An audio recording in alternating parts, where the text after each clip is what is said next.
Bismillah wassalatu wassalam ala rasulillahi sallallahu alayhi wa alihi wa sallam. Rabbi shrah li sadri wa yassir li amri wahlul uqdatan min lisani yafqahu qawli. First, I want to thank Allah subhanahu wa ta'ala for giving me this opportunity and bringing us all together here. Alhamdulillah. Second, I want to let everyone know here that I am not fitting or worthy of sitting in front of them. I am nothing, and they are all better than me. And I thank Allah subhanahu wa ta'ala for allowing me to do this. Tafaddal. Naam, Sheikh ameanza kwa kumshukuru Allah subhanahu wa ta'ala na kumtakia rehema za ziada Mtume Muhammad sallallahu alaihi wasallam. Na amesema yeye yuko tayari hivi sasa kuwasilisha kile ambacho yuko nacho, lakini pili, sio yeye kuwa hapa kwamba ana kila kitu. Yeye ni mtu wa kawaida sana na yuko tayari kutoa kile ambacho Allah amemkadiria.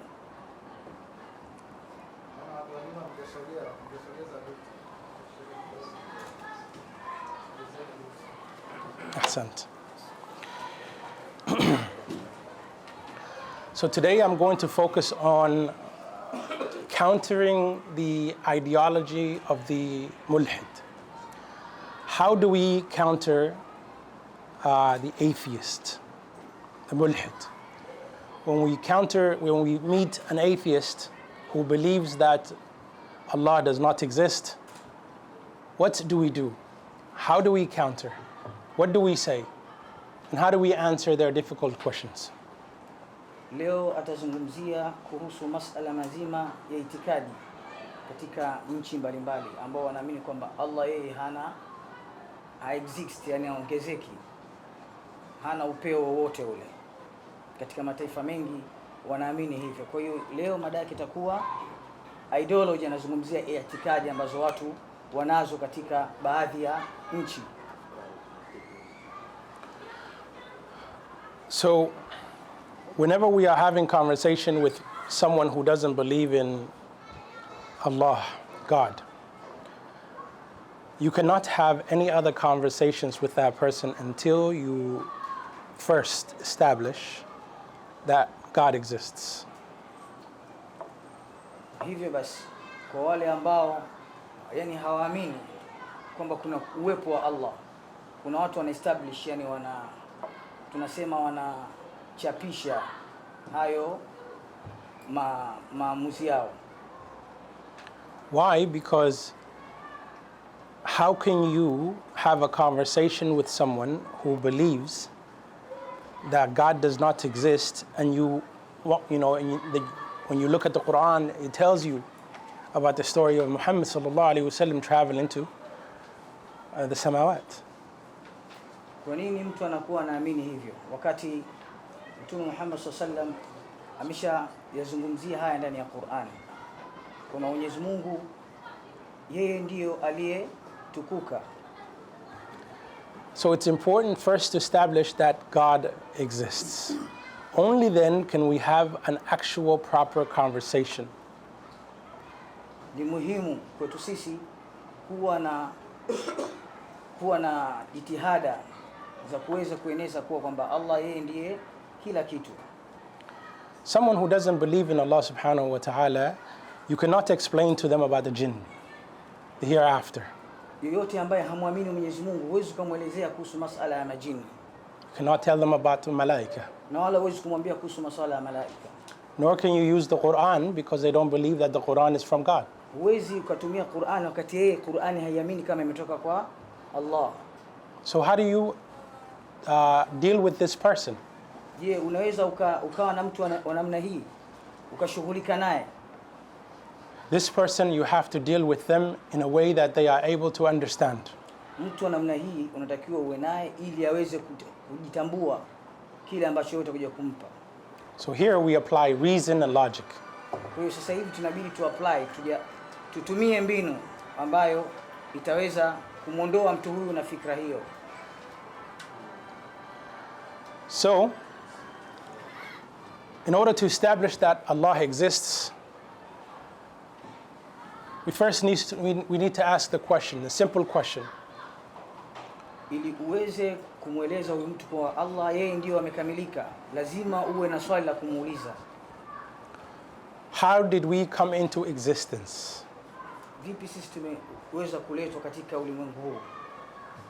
Most atheists will tell you that we came into existence from the Big Bang. Watu walio wengi wanaweza kukwambia kwamba sisi tumetoka from the Big Bang. Means what?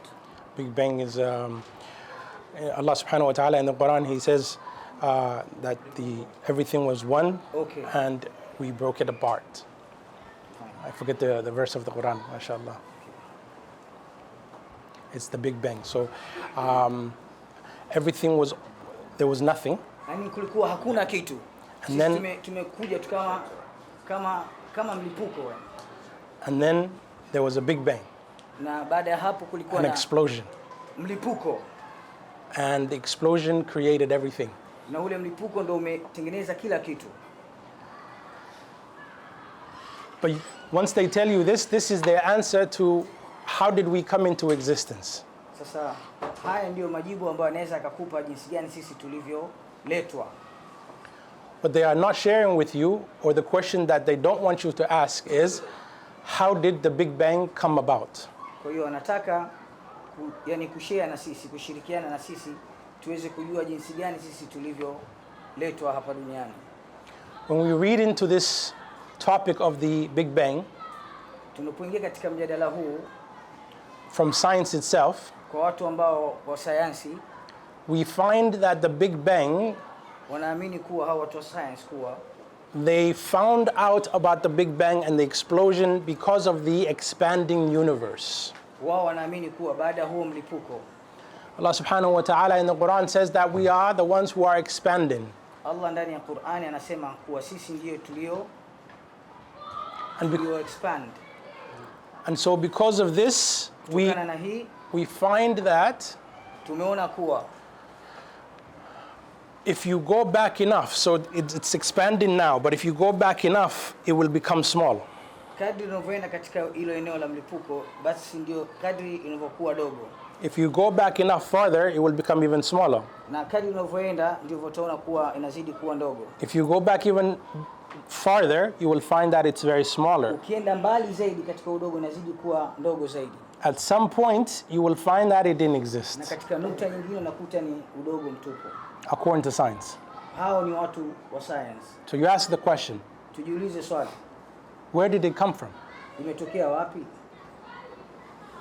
So you're telling me that you came from the Big Bang. I'm asking you, how did the Big Bang come?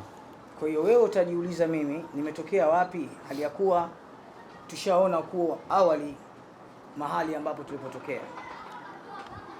So then it didn't create itself because at some point it didn't exist. Hivyo hakuna mtu ambaye alijiumba mwenyewe au imejitokeza yenyewe. Lazima kutakuwa na chanzo ambacho kimesababisha mpaka kuwepo hapo. Something created it. Kuna mtu tu ambaye ameumba, amebuni yani. And when we're having the conversation with an atheist, kuna majadiliano, in the beginning we don't want to say about God or Allah. Hapo awali hatukuzungumzia kuhusu masuala ya Mwenyezi Mungu, but we will lead them to that answer. Lakini lazima tuwapatie jawabu. So, hivyo you ask them the very simple question, all of these things that came from the explosion are things that are dependent. Unaweza kuuliza swali dogo sana kuhusiana na huu mlipuko ambako ulipotokea. My cell phone, simu yangu, is dependent upon a charge. Inaendana kutokana na charger. Without the charge, it will die. Hiyo charge inaweza ikafa. We as humans are dependent on air. Sisi binadamu tunategemea kutokana na hewa. Food, chakula, sleep, usingizi. We are dependent. Tunategemea. Because we are dependent, sababu sisi ni wategemezi, and everything we see is dependent. Kila kitu unaona kwamba kinategemea. All of these are dependent on something else. Lazima vitu hivi vitakuwa vinategemea sehemu nyingine. And that thing cannot be also dependent. Hakuna kingine zaidi ya on something else. Kwa kitu kingine. It must be dependent It must be independent. Lazima itakuwa katika kuhitaji hicho kitu au yule ambaye anamhitajia. And the reason is, if whatever we depend on is also dependent, the question arises. Reason, yani jawabu linaelekea kuwa kwa kile ambacho unahitajia. What does that depend on? Kipi ambacho kinahitajika? If it depends on something else that is dependent, kama unategemea kitu kwa kitu kingine, then what is that thing dependent on?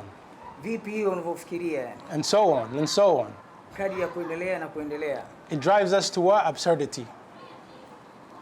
Absurdity, nonsense. Inakuwa hamna kitu yani. And nonsense. Keep going, nonsense. Hamna kitu. It has to end somewhere. Lazima ifike katika kikomo. And wherever it ends has to be an independent creator. Kadri ya unapohitaji kufika katika kikomo, lazima kutakuwa na mtu ambaye independent, yani ambaye anamiliki. It cannot be dependent on anything else. Hawezi kumiliki zaidi kwa kitu kingine. Otherwise we run into this infinite problem again. Kinyume na hivyo basi tutatengeneza matatizo mengine. Which makes no sense. Ambacho hakitakuwa na yani itakuwa na hakitakuwa na kueleweka. So it has to stop somewhere. Lazima uanze mahala. And wherever it stops, utakuwa usimame mahala. Has to be an independent being. Lazima ujue nani ambaye anategemea kitu hicho. And that independent being, hicho ambacho unategemea, must have qualifications or must have attributes. Lazima kiwe na qualifications, tunasema usahihi au taaluma. Those attributes, hiyo taaluma, 3 of them we can take a look at and realize just simply by looking at around us. Kwa hivyo vitu vitatu tunaweza tukachukua ni vitu vya kawaida sana. One is that it's all powerful. Moja ni ile kuwa na nguvu. Because everything that it created, we cannot create. Kitu chochote ambacho kinakuwa kimeumbwa hakiwezi kujiumba. Nor can we conceive anyone that's capable of doing so. What? Nor can we see or find someone au kwa kumuona mtu that is capable of creating all of this. Amekamilika katika kila idara. Second, it must be all wise. Pili, ama la pili lazima awe wise. Hikma. Mwenye taaluma, mwenye hikma. All wise. All wise, kwa amekamilika. Naam. And it must be it must have the freedom or the will to do whatever it pleases whenever it pleases. Lazima awe na uhuru wa kufanya hilo jambo. Because he created something when it didn't exist. Sababu yeye ndo ameumba kitu, lazima kijiendeleze. At a time and a specific moment of its choosing. Katika muda maalum. And it's free to choose whenever it wants. Ndiye anachagua. Whenever it wants. Vile anavyotaka. This means that this independent creator is free and has a will, is wise and intelligent and all powerful. Huyu ambaye amecreate, yani ameumba hiki kitu, ina maana ana hikma na ana kila kitu na ana taaluma juu ya hilo jambo. These attributes show the atheist hivi ndivyo inavyoonyesha that they are not capable of producing something like this. Hakuna kitu ambacho anaweza kakiunda mtu ambaye hana uelewa nacho. So you ask a simple question. Tauliza swali tu rahisi. Do you have anything that is independent? Je, una kitu chochote ambacho kinajitegemea? That created all of this? Isipokuwa aliyeumba ndio anajua hivyo. And the answer is going to be a no. Na jawabu itakuwa hapana. Then you ask them, can you produce something that has those 3 attributes? Unaweza kumuuliza, je, unaweza ukatengeneza kitu namna kama hii? And the answer is no. Majibu itakuwa ni hapana. If the atheist accepts these things, he's no longer an atheist. Hawa watu ambao wanaamini kwamba wao wanaweza wakatengeneza vitu, mwisho wake huonekana hawana uwezo huo. This is a very important step, and you have to take them from one step to another. Hili ni jambo muhimu sana ambalo takiwa uanze kutoka hatua moja kwenda hatua nyingine.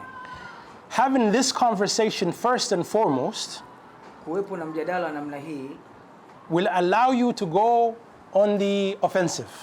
Itakusaidia wewe rather than the defensive. Kuliko kule kudefense, kujitetea. And the reason why is if the question arises, sababu hiyo, And the atheist asks you the simple question, how can you believe that your prophet flew to the skies? Hawa watambuzi wanaweza kukuuliza jinsi gani mtume wako alienda mbinguni. You should not answer this question. Huwezi kujibu jibu hili. Because you haven't built the foundations yet. Sababu wewe tayari ushaandaa msingi. Everything that we know is grounded by Allah. Kila kitu kinatambulika kwamba Mwenyezi Mungu ndiye aliyeumba. There's no conversation that can be had without grounding our belief system. Hakuna majadiliano yoyote ambayo yameibuka tu hivi, lazima kutakuwa na msingi wake.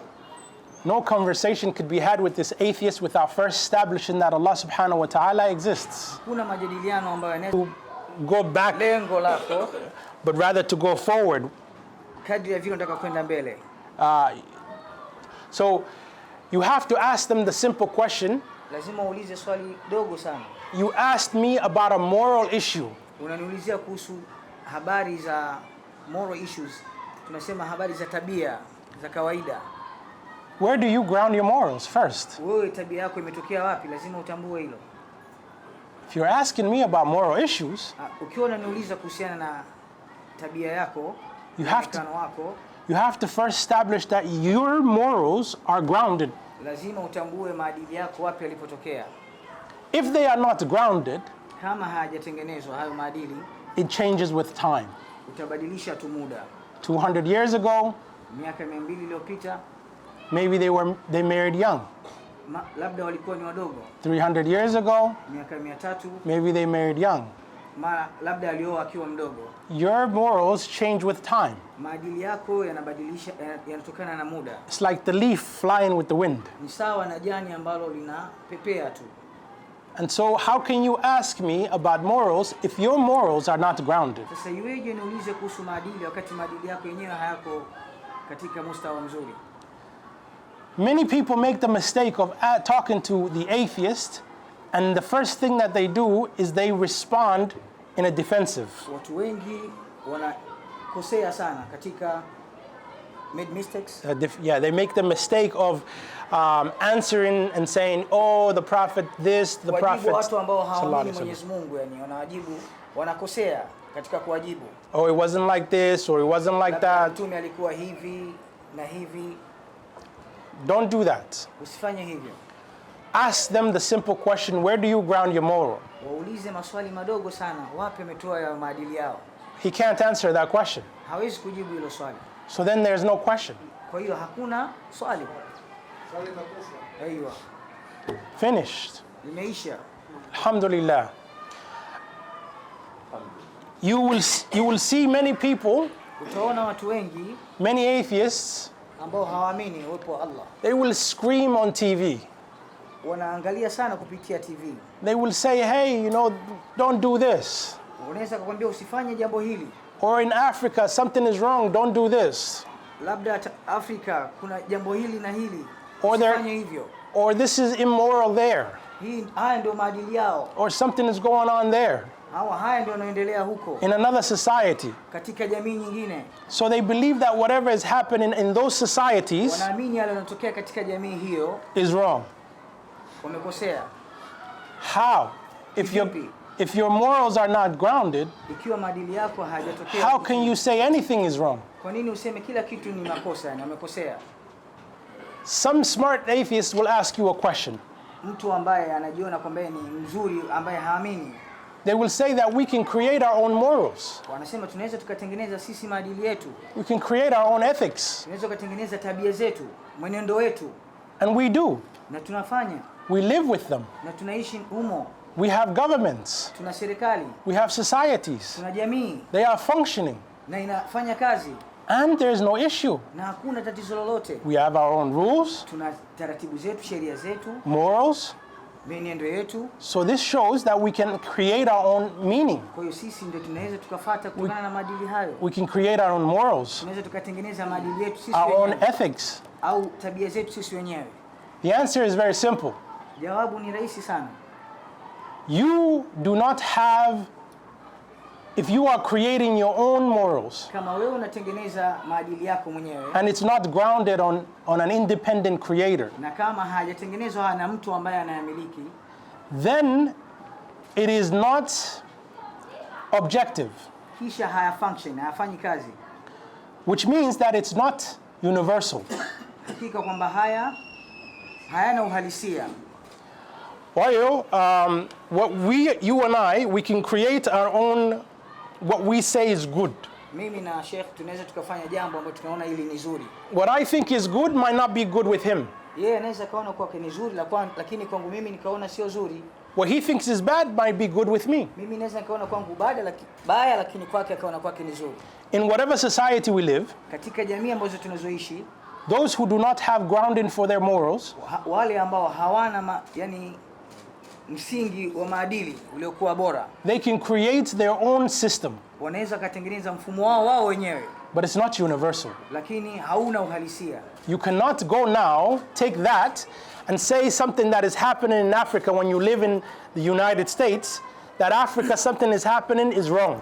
Kwa hiyo kwa mantiki hiyo, haiwezekani wewe ambaye uko maybe Ulaya, afu ukasema kwamba Afrika yale yanayoendelea ni mabaya. Because now you have made it universal. Sababu ushatengeneza uhalisia wako. In order to make it universal, ili utengeneze uhalisia wako, you need grounding. Lazima uanze, and it must be grounding. Lazima kuwepo na msingi. It must be grounded on an independent being. Lazima pawepo na msingi ambao unategemea. Like Allah subhanahu wa ta'ala. Kumtegemea isipokuwa ni Allah subhanahu wa ta'ala. And so, for the atheist, we say to them, you could be good. Kwa wale ambao tunaamini kwamba hawaamini Allah, tunaweza tukamwambia ni vizuri kwako. You can create your own meaning. Unaweza kutengeneza lolote lile la kwako.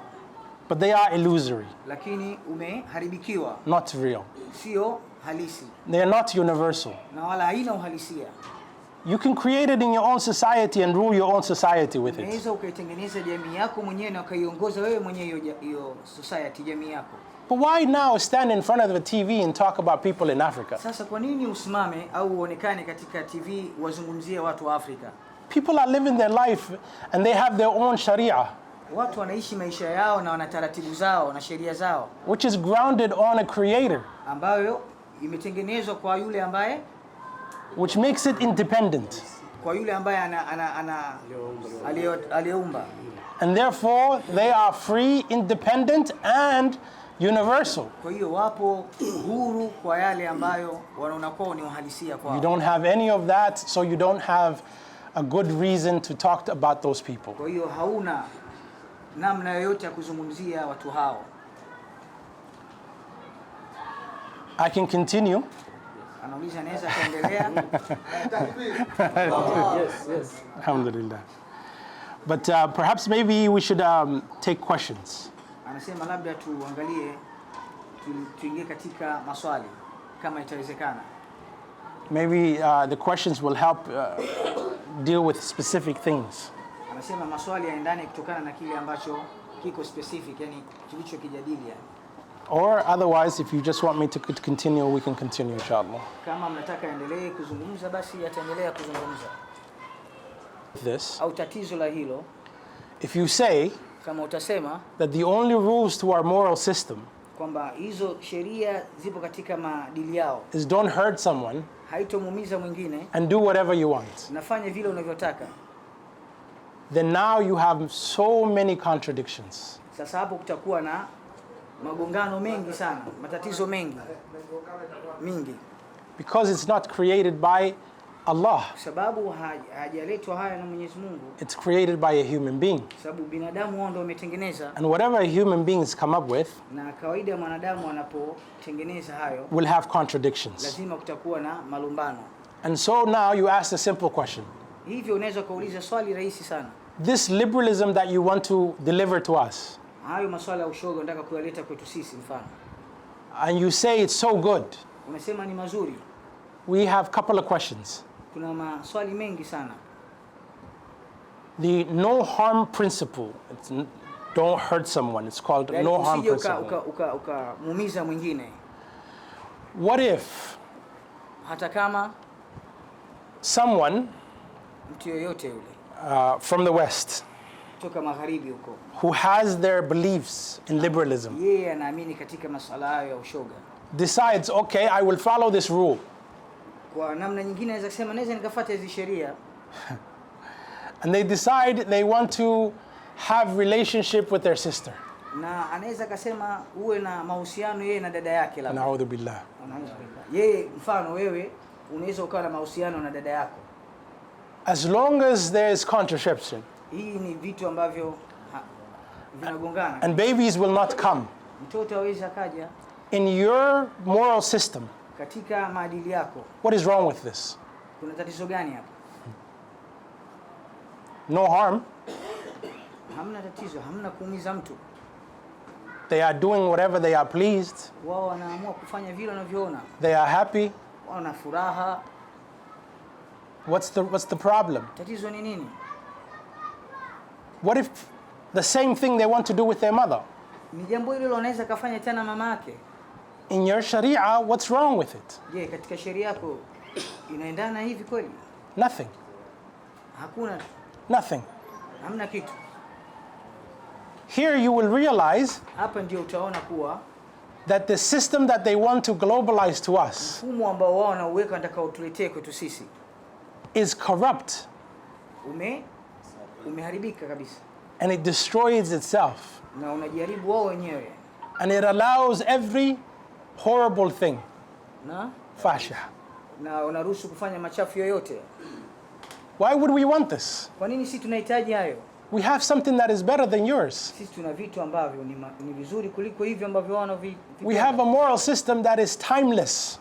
Sisi tuna mienendo yetu that is grounded, ambayo imetengenezwa, that is universal, ambayo ina uhalisia, that protects us from all of the evils na inatulinda kutokana na machafu hayo that you allow in your own society. Na ambayo wao wanaleta katika jamii yao. Why would we take this from you? Kwa nini tupate mienendo hiyo? In fact, you are lost. Hakika basi wewe umepotea. And we need to help guide you. Sisi tunatakiwa tukuongoze wewe. That's my answer, inshallah. Hilo ndio jibu langu. Barakallahu fi.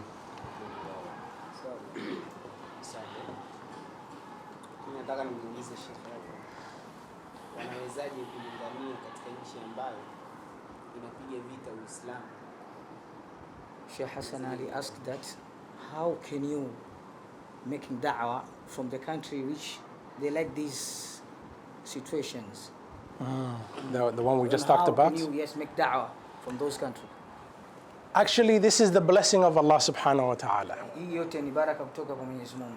Because part of the liberal system, part of the way of life, their way of life, mazingira haya ya maisha, or their ideology, kutokana na akida yao, which is called liberalism, ambayo tunasema ni ushoga, it actually allows you the freedom of practice.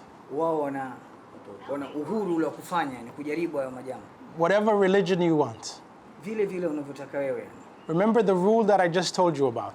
Kumbuka ile sheria ambayo alikuambia hapo awali. Do as you please. Fanya vile unavyoona. As long as you don't harm others. Hata kama humuumizi mwingine. This rule here allows us to practice our religion. Sheria hii inatuamiri sisi kufuata sheria yetu. This is one of the good things from that society. Hili ndio jambo zuri katika jamii yetu. Maana kwamba ule uhuru na sisi tunapata nafasi kuitumia nafasi hiyo kwa ajili ya kufikisha dawa. Aiyo. Ni kunyanyua da'wa juu. We do da'wah there. Wanafanya da'wa huko. And over 2,000 people have already taken shahada with us, alhamdulillah. Takriban watu 200 wameslimu kupitia hiyo da'wa yao. And the organization has become big, alhamdulillah. Hiyo taasisi imezidi kuwa kubwa. Hadha min fadli rabbi. Na hii yote ni kutokana na fadhila zake Mwenyezi Mungu. We are now in Colombia. Wapo Colombia. They speak Spanish. Wanaongea Kispani. We are in Philippines. Wako Philippines. We are giving da'wah to people who have never heard about Allah. Wanatoa da'wa kwa watu ambao hawatambui uwepo wa Mwenyezi Mungu. We are building masjids in small towns. Wanatengeneza misikiti katika miji midogo. In villages. Vijijini. Bringing them shuyukh. Wanapeleka masheikh from near cities. Katika miji ya karibu. To teach them about Islam. Kufundisha kuhusiana na Uislamu. And we build that masjid in order to connect that community to the masjid. Because the masjid is center in every Muslim's life. Alhamdulillah, we have teams everywhere. And we are working to build more in every country. Our hope is to take La ilaha illallah to the world lao ni kutangaza kalima la ilaha illallah and to bring the umbrella of rahmah of Allah subhanahu wa ta'ala, the people under na it. kuweka mwamvuli kwa ajili ya kutambua uwepo wa Allah katika kila mahala. Sheikh asked the question, how can we help those who promote these liberalism? In which way can we use in order to enter in the proper way of Islam? Though we are not doing a da'wah to them. Qur'an wa Sunnah. We are not using Quran and Sunnah. How can we do it without using the Quran and Sunnah? Yep. Reason. Sababu ni hii. Unatumia sababu za akili. Sasa hiyo So the easiest way to do it is first you find out what this person believes. Yaani njia rahisi. Wewe unatakiwa ujue nini anachokiamini yeye. Everyone has a world view. Kila mtu anakuwa na muonekano, ana muono wake. And they operate from that world view. Na hapo anapotokea katika huo muonekano wake. They follow a sharia. Wanafuata sheria. You need to know what that sharia is. Unatakiwa ujue sheria ina mantiki gani, sheria gani. It's only that. Then once you know, you have to study what that sharia is. Unatakiwa usome hiyo sheria ina maana gani. Then you take it apart. Kisha unachukua baadhi ya maeneo. unavunja moja moja. Nidhamu zao walijiwekea kuzifahamu, alafu wewe ndio ukoe sasa kuweza ili uanze kucrash moja moja. مثال ألفه صوغة تاه قال يصدق فاهم مثال وسوق هذا. So مثال,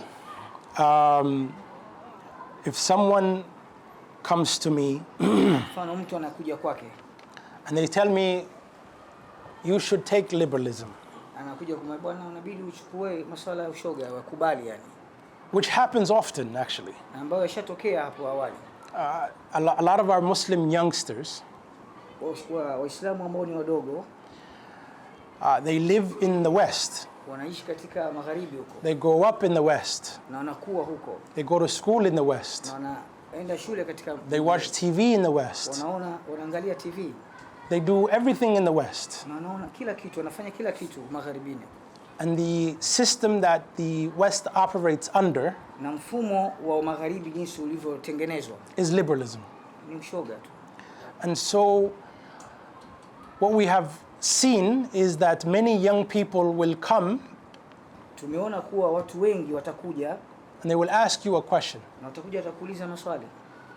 Why is Islam so violent? Kwa nini Uislamu yani uko tofauti yani? Because they don't understand their own religion. Kwa sababu hawajui dini nyingine.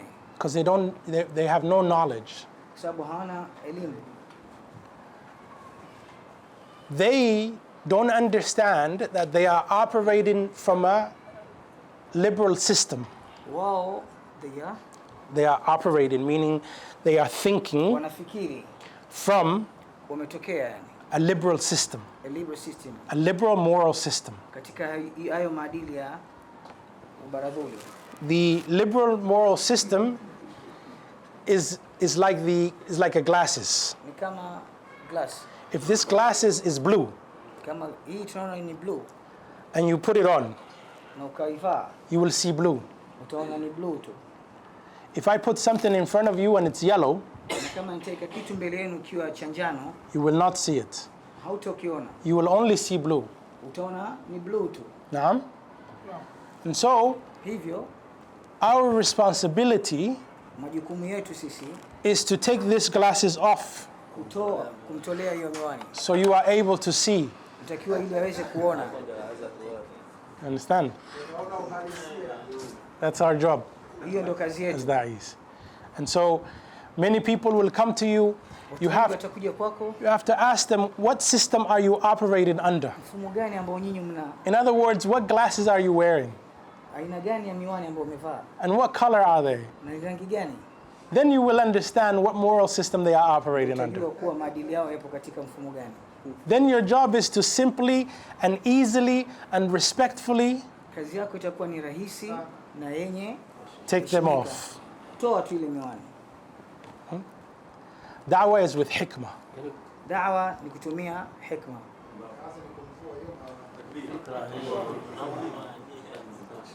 Alhamdulillah.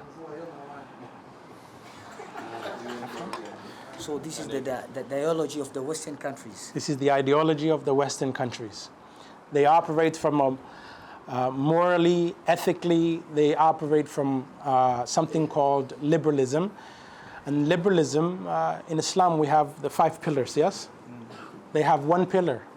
And that one pillar is do whatever you want as long as you don't harm others. And this is not good. Katika Uislamu kuna nguzo yetu moja ambayo inamwamrisha mtu afanye ya kwao ni moja. Wanaamini kuwa mtu ana uhuru wa kufanya lolote lile ambalo analiona kwake. This is why many things are allowed. Mambo mengi sana wao wameruhusu. Because of this. Kwa sababu ya hili. They only have one rule. Kwa sababu ana njia moja tu. One rule. Yeah. Don't harm and do whatever you want. Usimuumize mtu, nafanya vile unavyotaka. That's why eventually everything will be allowed. Kwa hiyo tukiona kama hiyo basi kila kitu kitakuwa kimeruhusiwa. Gays, mashoga, incest, sisters, yani yeah, mother child marrying. Yani mama anaweza akaolewa na mtoto wake. As long as there's no harm. Hakuna mtu anemuumiza mwenzake. Everything is allowed. Kila kitu kinaruhusiwa. So now that we understand what liberalism is, sasa hapo tumeona jinsi gani as da'is, kama sisi walinganiaji, as ulama, kama wanachuoni, you should feel bad. Lazima utajisikia vibaya sana. Hurt. Inaumiza. You should want to change this. Lazima uweze kubadilisha. Because they don't have the rahmah of Allah. Sababu hakuna rehema Mwenyezi Mungu hapo. Meaning they don't have the guidance. Hawana yani mwongozo. They are lost. Wamepotea. They think they are not. Wanafikiri wao kwamba wako sawa. They think they are better than us. Wanaamini kwamba wao ni wako vizuri kuliko sisi. They think that because of technology that they are so much better than us. Kutokana na utandawazi na teknolojia wanaamini kwamba wao ni bora kushinda sisi. But if your morals are corrupted, lakini maadili yao what will technology do for you? What will technology do for you? Technology itakusaidia nini? Morals are the most important thing in life. Maadili ndio jambo muhimu sana katika maisha. Technology is secondary. Technology ni la pili tu. Morals are first. Maadili ndio mwanzo. Because morals builds character. Sababu maadili ndio yanatengeneza. It teaches you how to become a good human being. Yanakutengeneza wewe uwe binadamu mzuri. To live a good life. Uishi katika maisha mazuri. And so now that we know this, we need to help humanity. Kwa hiyo kutokana na hivi tunatakiwa sisi tusaidie masuala ya haki ya jamii. Even those that feel like they are better than us. Hata kama wanaona kwamba wao ni bora kushinda sisi. We need to help them. Lazima tuwasaidie wao. Through da'wah. Kupitia da'wah. With hikmah. Na hekima. And inshallah, just like we are doing back home, alhamdulillah, with Uplift Da'wah, we will bring many more to Islam, inshallah, bi'idhnillahi kareem. Wao katika hiyo taasisi yao wanaamini kuwa wataleta mambo mengi mazuri sana kupitia da'wa yao. And inshallah, until you all have the chance. Kadri na nyinyi pale mtakapopata muda. If you have the chance here, inshallah, call the people to Islam. Mkiwa mna muda hapa basi hakikisheni mnawaleta watu katika Uislamu. It's important that we understand. Ni muhimu sana kutambua hilo. That when we call people to Islam, pale pindi tunapoita watu katika Uislamu, we are solving their problems. Tunatatua matatizo. We are helping them become happy. Tunaweka watu wawe katika hali ya furaha. Imagine for a moment. Fikiria yani. How many people here were born in Islam? Watu wangapi wamezaliwa katika Uislamu katika maeneo haya? Put your hand up, inshallah. I want to know. Sisi hapa. You were born in Islam. Yes. All of us. Alhamdulillah. Now I want you to take a moment. Naomba uchukue muda and think. Ufikiri. At this moment now. Muda huu hivi sasa. Who would you be? Utakuwa nani? What would you be? Utafanya nini? If you didn't have Islam. Kama huna Uislamu. Ungekuwa nani? Think. Fikiri. Deeply. Kwa undani zaidi. Very deeply. Ndani zaidi. What would your kids be? Watoto wako wangekuwa katika hali gani? How would they be like? Wangekuwa kama namna gani? What would they be like Wangependa nini if they didn't have Islam? kama hawana dini ya Uislamu? Think Fikiri deeply. kwa undani zaidi.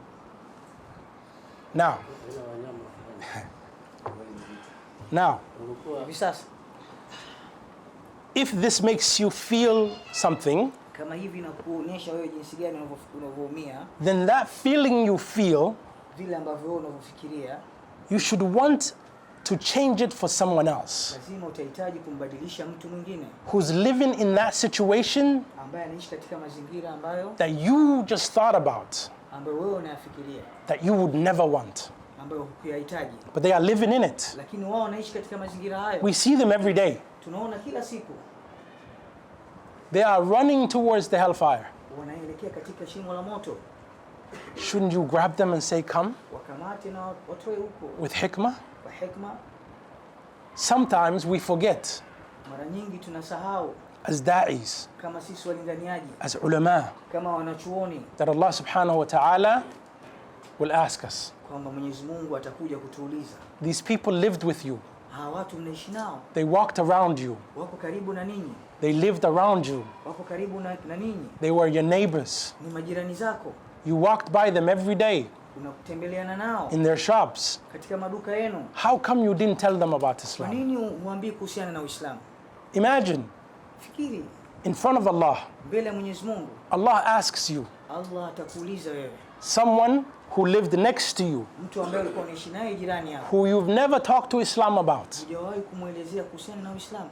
Allah subhanahu wa ta'ala in front of them, let's say Allah, if He brings that person, is a hujjah on you. Kama Mwenyezi Mungu atawaleta mbele yako, watakuwa ndio. How come you didn't tell them about Kwa Islam? nini kuambia kuhusiana na Uislamu? What will you answer? Utajibu nini To Allah. mbele ya Allah? I want you to reflect. Nataka ufikirie, uchukulie nyuma. This is why I am in Tanzania. Anasema hivi ndio kwa nini yuko hapa Tanzania. I cannot allow myself to stay Hawezi akajiamulia yeye mwenyewe kuishi because- kuendelea kukaa. because I understand there are so many people who are lost. Anaamini kuwa kuna watu wengi sana wamepotea. How can I relax Yani atarelax vipi? Ataenjoy vipi yani?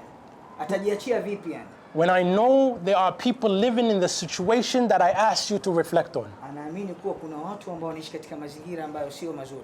You understand how your heart felt when I asked you to reflect. Je, unahisi jinsi gani moyo wako unavyouma? You would not want to live in that situation for one day, Ukatamani kuishi katika mazingira hayo.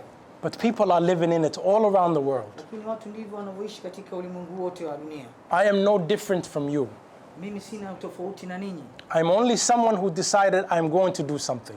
Mimi ni miongoni mwa nimeamini naweza nikafanya kitu fulani. I do not have more knowledge than you. Sina elimu nyingi kushinda ninyi. In fact, I am below your shoes. Mimi ninaweza nikavaa viatu vyenu. But I am only different than you because I decided I will not stay.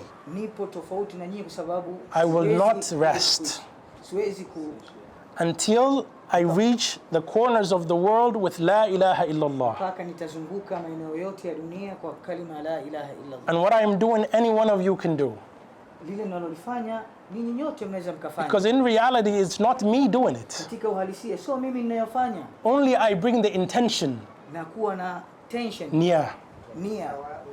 Utayari. Allah subhanahu wa ta'ala, He takes care of everything else. Mwenyezi Mungu ndiye yeye anachukua uangalizi wa kila kitu. It was already written by Allah subhanahu wa ta'ala that I would sit with you tonight. Allah has written it already that I would sit here. Mungu yeye ndiye aliyetengeneza kwamba huyu atakaa hapa leo. It's not because of me. Sio kwa sababu yake yeye. I have no power. Hana uwezo, nguvu. I don't have the hikmah. Sina hikma. It's from Allah. Ni kutoka kwa Mwenyezi Mungu. He put me here amemweka hapa tonight leo hii with you. pamoja na sisi. And He chose each one of you Na amechagua kila mmoja wetu sisi to be here kuwepo hapa. so that we can sit down and talk about this. Kwa hiyo tunatakiwa tukae chini. He wanted you to hear the message. Anataka tufikishe ujumbe. And that's why you're here. Hivyo kwa nini tumekuwa hapa? Allah takes us wherever He wants. Allah ametuchukua sisi popote pale tulipokuwa. And He creates the situation Na ametengeneza And he brings the mazingira haya, people. na amewaleta watu hapa, And then things happen na mambo kama hivi yanatokea, by the fadl of Allah. lakini haya yote ni kutoka kwa uwezo wake Mwenyezi Mungu. So I will repeat, inshallah, and I will end it here. Anasema nitarudia na ataendelea kuwepo hapa. Do not sleep Tusilale while others are running towards hellfire. wakati watu wengine wanaelekea katika moto. Do not sleep Tusilale while your neighbors might die tomorrow and Allah will ask you about wakati it. jirani yako atakufa kesho na Mwenyezi Mungu atakuja kuuliza. Do not sleep Tusilale while other people's children wakati baadhi ya watoto wao are living without Islam. wanaishi bila Uislamu. Islam is mercy. Uislamu ni It's rahmah. rahma. And we live in this mercy and rahmah every day Tunaishi katika rehma kila siku while other people are not. wakati watu wengine hawapo katika hiyo rehma. Allah will ask us, Mwenyezi ikhwani. Mungu atatuuliza sisi ndugu zangu. Inshallah, everyone can do something, Sasa inshallah kila mmoja wetu anaweza akafanya kitu even if it's small. hata kama ni kidogo, And Allah subhanahu wa ta'ala will take care of it. na Mwenyezi And Mungu He will grow it. atachukua hilo ambalo wewe utalifanyia kazi. When I started Uplift Dawah Wakati yeye ameanza kulingania in the United States, katika nchi ya Marekani it's 8 years ago, miaka 8 iliyopita, about 8-9 years ago, miaka 18 iliyopita, I never knew I would be here. hakuamini kwamba angefikia hapa. I never knew the da'wah and where it would go. Hakuamini kwamba da'wa yake itafika mpaka wapi. And Allah subhanahu wa ta'ala is the one who grew it. Mwenyezi Mungu ndiye aliyekuza hii da'wa yake, And we never knew how big it would get. na haamini, yani hatarajii kiasi gani atavyopata. And because Allah subhanahu wa ta'ala has been driving this, Mwenyezi Mungu ndiye anayemuongoza, anamuendesha. He has allowed us to think bigger. Mwenyezi Mungu amewapa uwezo wa kufikiri zaidi na zaidi. How can a young man, I still think I'm young, Anasema yeye ni kijana mdogo sana. how can a young man think Vipi kijana mdogo anaweza akafikiri that he can take da'wah to the globe? anaweza akachukua da'wa katika ulimwengu? This is only from Allah subhanahu wa Hii ta'ala. yote ni kutoka kwa Allah subhanahu wa ta'ala. When you trust Allah subhanahu wa ta'ala Kumwamini Mwenyezi Mungu and you understand He is the one taking care of na things, yeye ndiye anasimamia kila kitu, you will go. basi wewe utaelekea. And you put trust in Allah. Basi tumwelekee Mwenyezi Mungu, tumwamini Allah. Because our intention is pure. Kwa hiyo uhalisia wetu ni And when your intention is pure, nia ikiwa safi, then Allah will take care of everything. basi Mwenyezi Mungu atasimamia kila kitu. Ikhlas. Ikhlas. So inshallah, all of you, make sure you do da'wah in every possible way. Do not sleep on it, inshallah. Have urgency in your da'wah, inshallah, so that no one, inshallah, around you, with the permission of Allah subhanahu wa ta'ala, goes to hellfire. Hivyo sisi sote tujitahidi kulingania na tusikubali yule ambaye tuko naye akaingia katika moto wa Mwenyezi Mungu. Again, I want to say, Pili anataka azungumze. I am not worthy to sit in front of you. Anasema yeye hana hadhi ya kukaa hapa mbele yetu. You all are so much better than me. Ninyi ama sisi ni tuko bora zaidi kushinda yeye. I am beneath your feet. Yuko chini sana ya miguu yetu. And I thank you for the opportunity. Na nashukuru kwa nafasi hii tuliyompatia. And may Allah bless you. Mwenyezi Mungu awabariki. And may Allah accept it from you. Mwenyezi Mungu akubalie. And may Allah grant us goodness. Allahumma Mungu ameen. atupe yale malipo yaliokuwa mazuri. Jazakallahu khair. Barakallahu feek. Amin.